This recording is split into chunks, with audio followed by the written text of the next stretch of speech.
Hello again. We are up to the ninth plague, the plague of darkness. Um,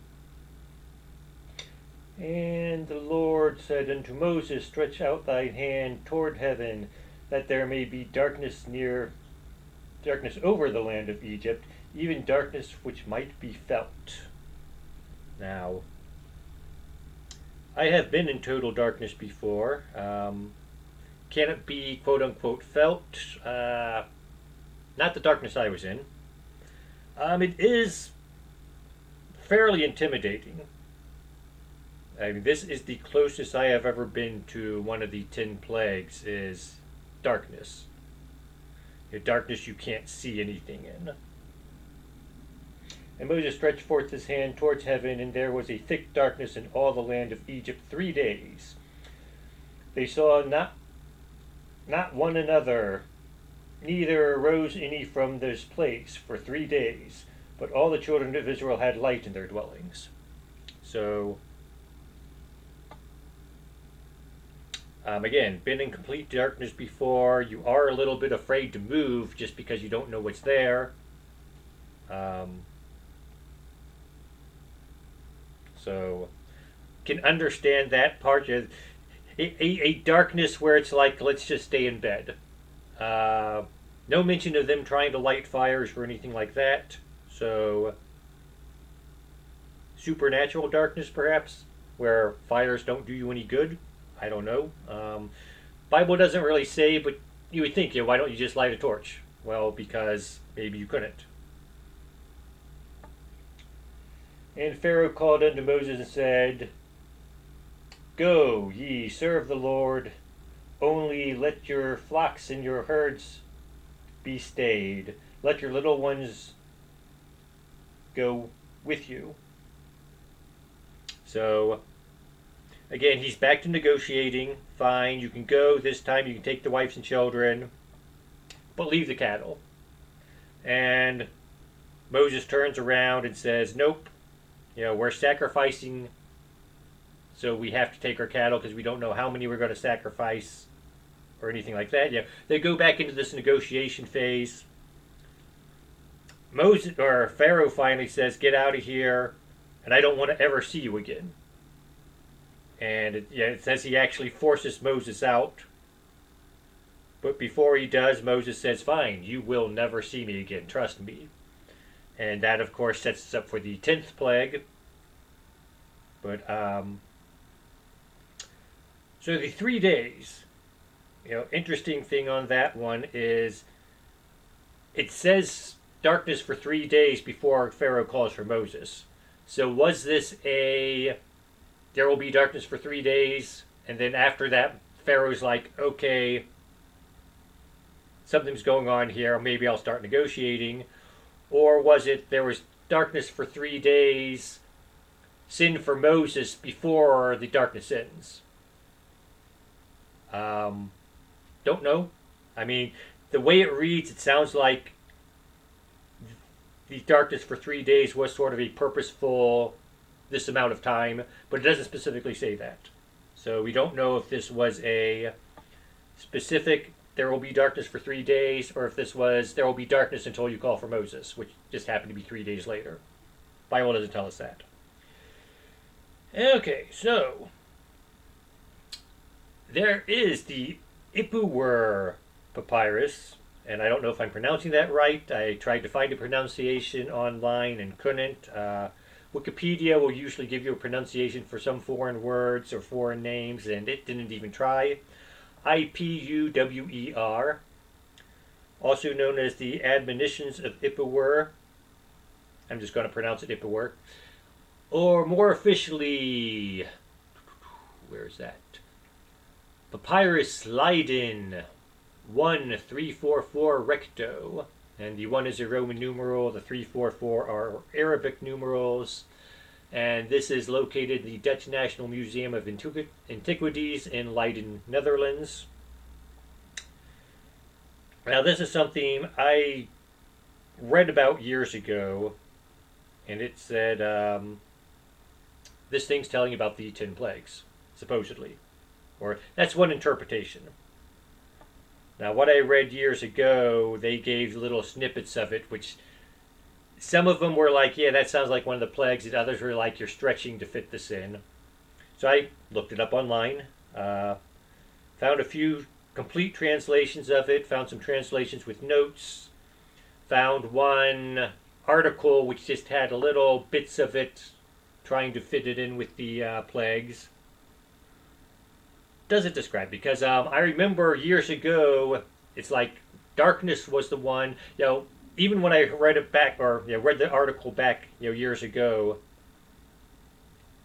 darkness seemed like the one plague that it really described best, and the others were very stretchy. Okay, we're going to this happened, and we're going to try to associate it with this plague, and so, like I said, it was about 30 years ago that I read this article, so I decided to look it up again. So found a, like I said, short article which gives little snippets of it, which is again very stretchy, trying to get these to match up with the plagues. Found another one, gave the complete text with some notes intermixed with it.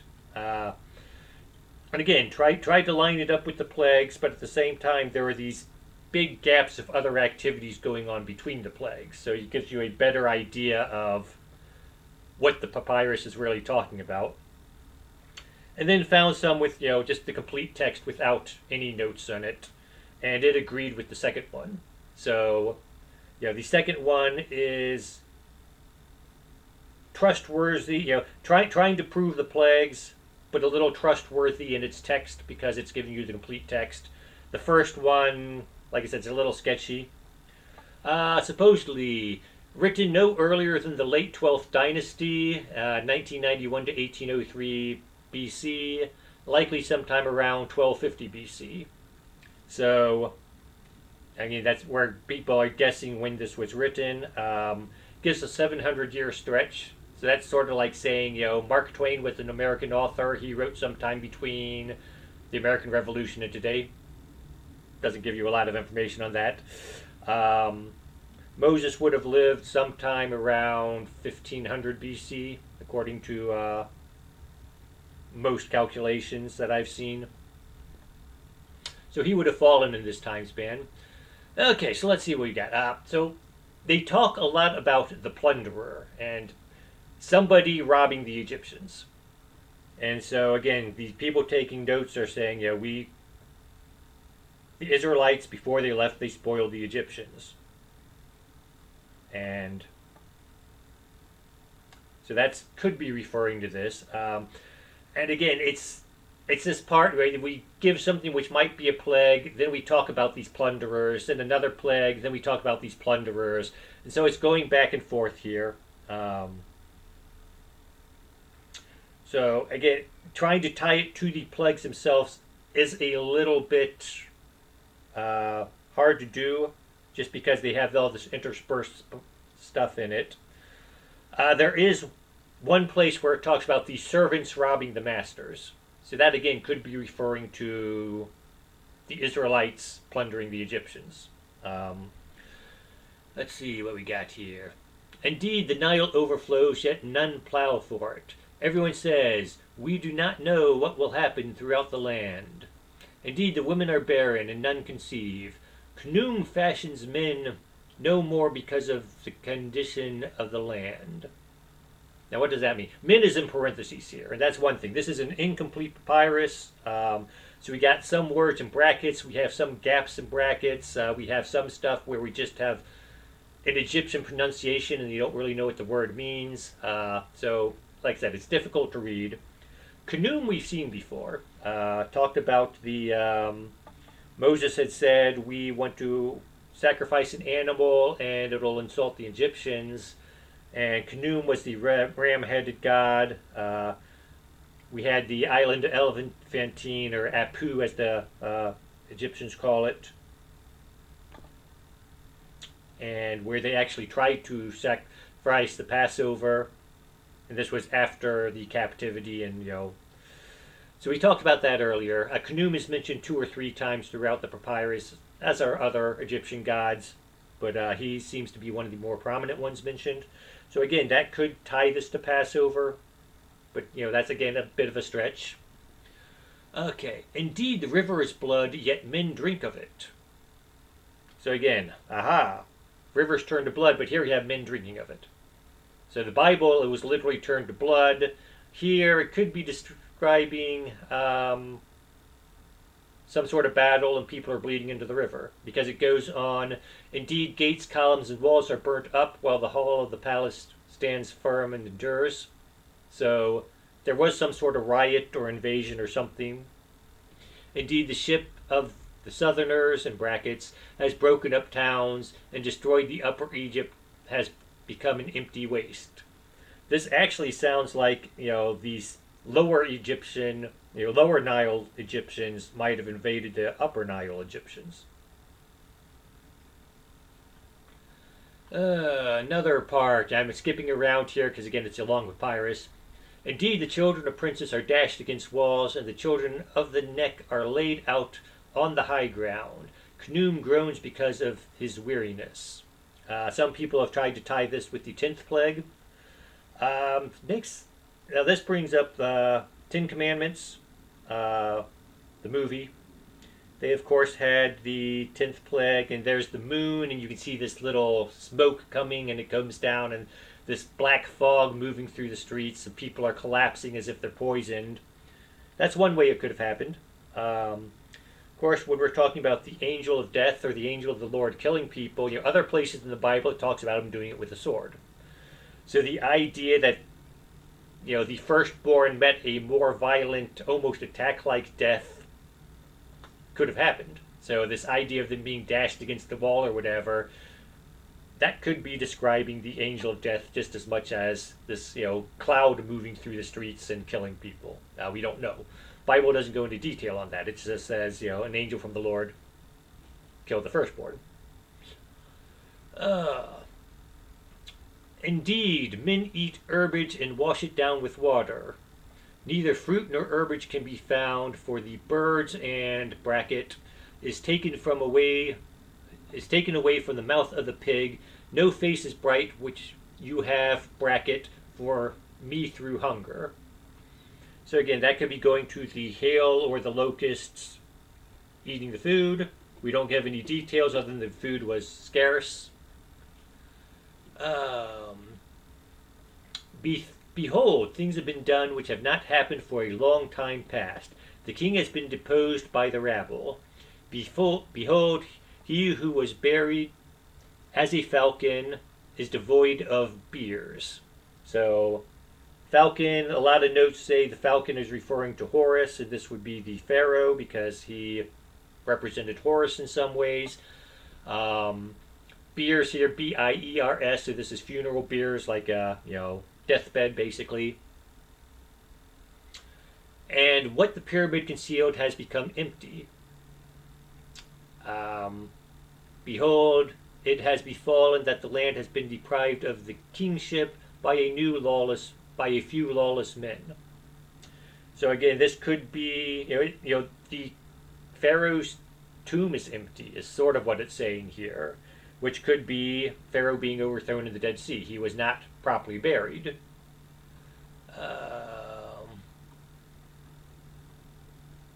Let's see, there was another thing I saw here, which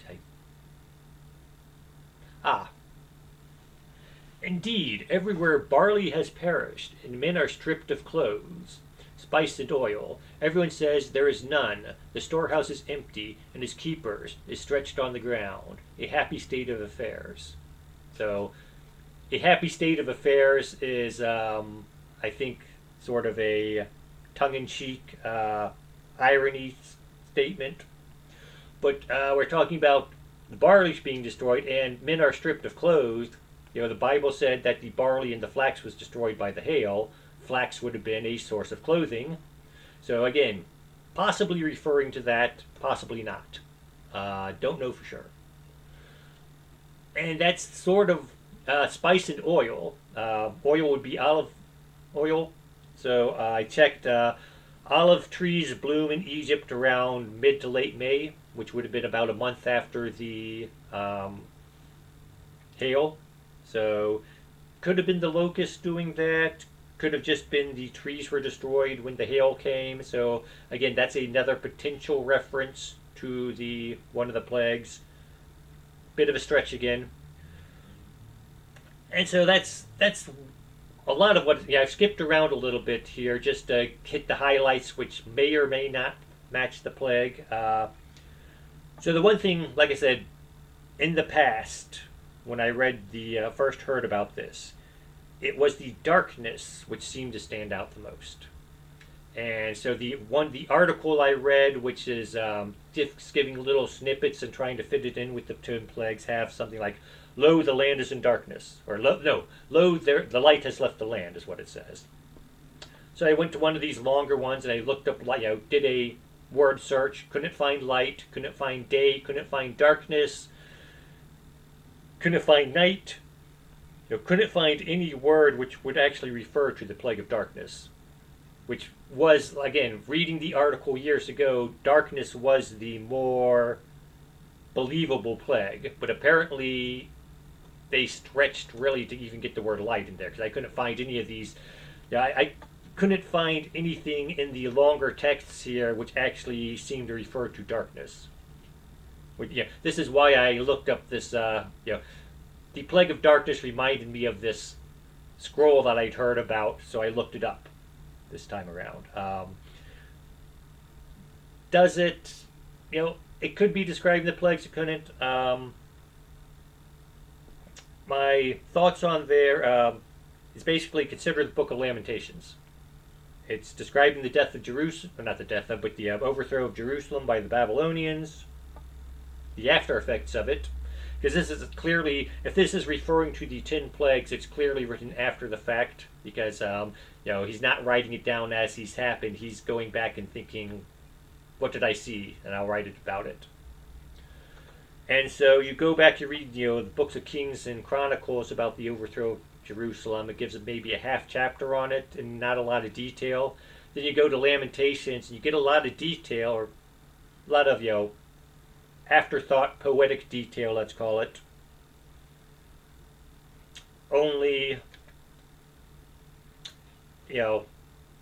how much is the word Jerusalem even mentioned in Lamentations? I think 2 or 3 times in a 5-chapter book. So if you aren't familiar with the Bible, you could read Lamentations and not realize it's talking about the fall of Jerusalem. And that's sort of what this is like. It's talking about a disaster that happened in Egypt of some sort. Whether this was actually 10 disasters that befell it in the form of plagues or something else, you really can't tell from the papyrus itself. And doing comparison between the papyrus and the Bible, you still can't say with 100% certainty like some people want to. That being said, maybe it does refer to the 10 plagues, maybe it doesn't. I'm not going to claim either. I'm just pointing out, something to look up if you'd be interested in that sort of thing. But at the same time, don't take it as, for granted, this is definitely the plagues, because when you read it, it sort of is, it sort of isn't. It's a judgment call. That's it. Have a nice day.